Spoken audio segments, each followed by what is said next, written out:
మిత్రులారా, ఎమర్జెన్సీ సందర్భంగా ఎమర్జెన్సీ 50 ఏళ్ళు నిండబోతున్నాయని దేశవ్యాప్తంగా దాని గురించి మళ్ళీ ఒకసారి చర్చలు జరుగుతున్నాయి. కాబట్టి ఒక ఆశ్చర్యకరమైన విషయం పంచుకోవాలి.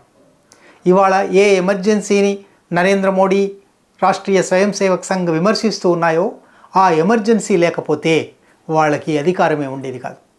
వాళ్ళు ఈ స్థాయికి వచ్చి ఉండేవాళ్ళే కాదు. 1948 జనవరి 30న రాష్ట్రీయ స్వయం సేవక్ సంఘ్ మహాత్మా గాంధీని హత్య చేసినప్పటి నుంచి వెంటనే నిషేధం విధించారు. ఆ తర్వాత వాళ్ళు ఇక ముందెప్పుడు ఇటువంటి పనులు చెయ్యమని క్షమాపణ పత్రం రాసిస్తే నిషేధం ఎత్తివేశారు. కానీ అప్పటి నుంచి 1975 వరకు కూడా ఆర్ఎస్ఎస్ అన్నా ఆర్ఎస్ఎస్ అనుబంధ సంస్థలైనా మిగిలిన రాజకీయ పక్షాలు కాస్త దూరం పెట్టేవి, అనుమానంతో చూసేవి. జాతి పితను హత్య చేసిన వాళ్ళు వీళ్ళు అనే ఒక ముద్ర వాళ్ళ మీద ఉండేది. ఎమర్జెన్సీయే ఆ ముద్రను వాళ్ళ మీద నుంచి చెరిపేయడం ప్రారంభించింది. ఎమర్జెన్సీలో అనేక సంస్థలను నిషేధించినట్టుగానే రాష్ట్రీయ స్వయం సేవక్ సంఘ్ను కూడా నిషేధించారు. రాష్ట్రీయ స్వయం సేవక్ సంఘ్ నాయకులను, రాష్ట్రీయ స్వయం సేవక్ సంఘ్కు అప్పటికి రాజకీయ ప్రతినిధిగా ఉన్న భారతీయ జనసంఘ్ నాయకులను అరెస్ట్ చేశారు లేదా గృహ నిర్బంధాలలో పెట్టారు. వెంటనే ఆర్ఎస్ఎస్లో ఒక విభజన జరిగింది. ఆ విభజనలో కొంతమంది ఆర్ఎస్ఎస్ నాయకులు ఇందిరాగాంధీతో చేతులు కలిపారు. ఎమర్జెన్సీ మంచిదే అని మాట్లాడారు. అటువంటి నాయకులు ఉన్నారు. గృహ నిర్బంధానికి గురై లేదా అరెస్టులకు గురై ఉన్నవాళ్ళు ఉన్నారు. అరెస్టులు తప్పించుకొని అజ్ఞాతంగా ఉండి ఎమర్జెన్సీకి వ్యతిరేకంగా చేసిన వాళ్ళు ఉన్నారు.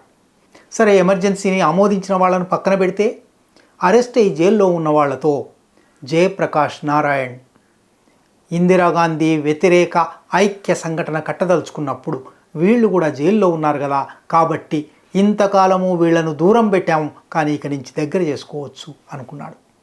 అట్లాగే అజ్ఞాతంలో ఉండి సాగించిన ఎమర్జెన్సీ వ్యతిరేక పోరాటం వల్ల వాళ్లకు ప్రజలలో కొంత విశ్వసనీయత వచ్చింది. అందువల్లనే 1977 ఎన్నికలలో జనతా పార్టీ గెలిచినప్పుడు ఆర్ఎస్ఎస్ వ్యక్తులు, అంతకు ముందటి భారతీయ జనసంఘ్ వ్యక్తులు అందరూ కూడా జనతా పార్టీలో చేరారు, మంత్రివర్గంలో చేరారు.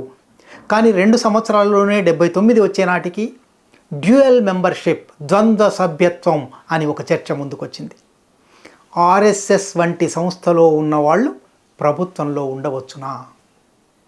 ఈ చర్చ చిలికి గాలివానై ఆ ప్రభుత్వమే కూలిపోయే స్థితి వచ్చింది. అంటే 79 నాటిదాకా కూడా ఆర్ఎస్ఎస్ను దగ్గరికి రానివ్వకూడదు అనే ఒక అభిప్రాయం ఉండేది.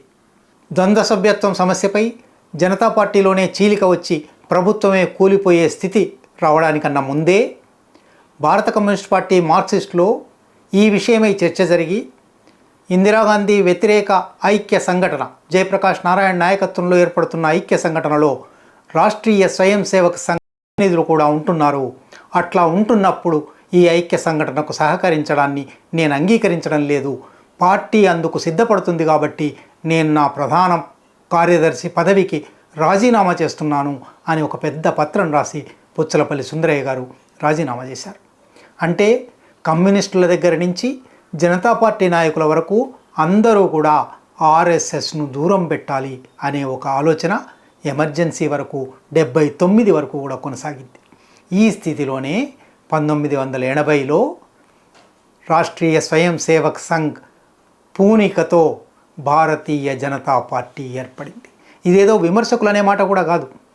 25 సంవత్సరాలు నిండిన సందర్భంగా ఆ పార్టీకి బొంబాయిలో జరిగిన ఒక ఉత్సవంలో స్వయంగా ఎల్కే అద్వానీ గారు ఎమర్జెన్సీ లేకపోతే భారతీయ జనతా పార్టీ ఉండేది కాదు అని అన్నారు.